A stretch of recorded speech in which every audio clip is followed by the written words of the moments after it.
আচ্ছা, আপনি কি জানেন আপনার বাচ্চার এই অতিরিক্ত ওয়েট শুধু তার চেহারাই মোটা করছে না, তার হাড়ের বৃদ্ধি বা হাইট ভিতর থেকে থামিয়ে দিচ্ছে। এর কারণ তাদের শরীরের ভিতরে চলা কিছু হরমোনের ইমব্যালেন্স। জানবো এর সঠিক সমাধান কি। নমস্কার, আমি ডক্টর রাজেশ সরকার। অনেক মা বাবাই আমার ক্লিনিকে এসে জিজ্ঞাসা করেন, ডাক্তারবাবু, আমার ছেলেটা বা মেয়েটা বেশ হেলদি, নাদুস নুদুস, কিন্তু ওর হাইট ওর সময়োচিত মতন বাড়ছে না, এটা কেন? আসলে এর কারণ লুকিয়ে আছে আমাদের ব্রেনের ভিতরে আর আমাদের লিভারে। দেখুন, আমাদের মস্তিষ্কের নিচে পিটুইটারি নামে একটা ছোট্ট গ্রন্থি থাকে, যেখান থেকে বেরোয় জিএইচ, গ্রোথ হরমোন। এই হরমোনটাই বাচ্চাকে লম্বা করে, তার হাইট বাড়ায়।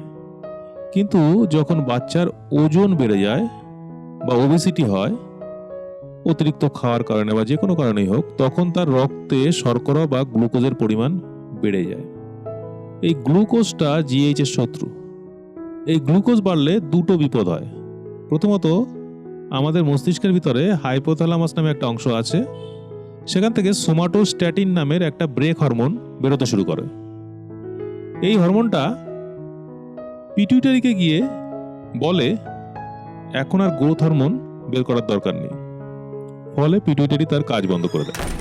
তাছাড়া অতিরিক্ত ওজনের ফলে লিভার বা যকৃৎ থেকে IGF-1, insulin like growth factor 1 নামে একটি উপাদান বেরোতে থাকে।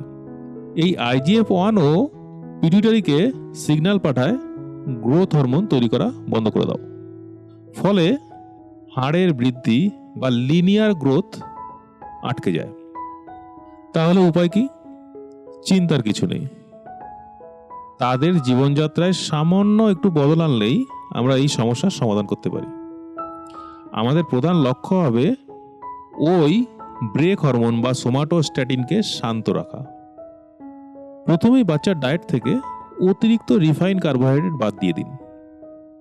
প্যাকেটজাত ফলের রস, কোল্ড ড্রিঙ্কস, চিপস, বিস্কুট, অতিরিক্ত ফাস্টফুড, এগুলো কি করে? রক্তে গ্লুকোজ হঠাৎ করে বাড়িয়ে দেয়। আর গ্লুকোজ বাড়লেই গ্রোথ হরমোন কমে যাবে। বাচ্চার প্রতিদিনের খাবারে প্রোটিন বা ফাইবার বাড়ান। ফাইবার রক্তে গ্লুকোজের মাত্রাকে হঠাৎ করে বাড়তে দেয় না। মাছ, ডিম, মসুরির ডাল, ছানাতে প্রচুর পরিমাণে প্রোটিন থাকে, যা পেশি বা হাড়ের বৃদ্ধিতে সাহায্য করে। ফলে প্রচুর সবুজ শাকসবজি এবং হোল গ্রেনস, যেমন লাল আটার রুটি, ওটস, এগুলো দিন। আমি আমার বাচ্চাদের এই ডায়েট কন্ট্রোলটা পছন্দ করি না। এগুলো দিলে সবচেয়ে ভালো, আপনারা যদি কন্ট্রোল করতে পারেন ভালো, কিন্তু তার থেকে আরও ভালো হয় ফিজিক্যাল অ্যাক্টিভিটিস।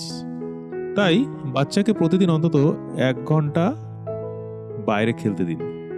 দৌড়ঝাঁপ হয় এমন খেলা, যেমন ফুটবল, ব্যাডমিন্টন, স্কিপিং মানে লাফ দড়ি আর কি, সাইকেল চালানো, সাঁতার কাটা, এই অ্যাক্টিভিটিগুলো গ্রোথ হরমোন নিঃসরণকে ম্যাজিকের মতন বাড়িয়ে দেয়।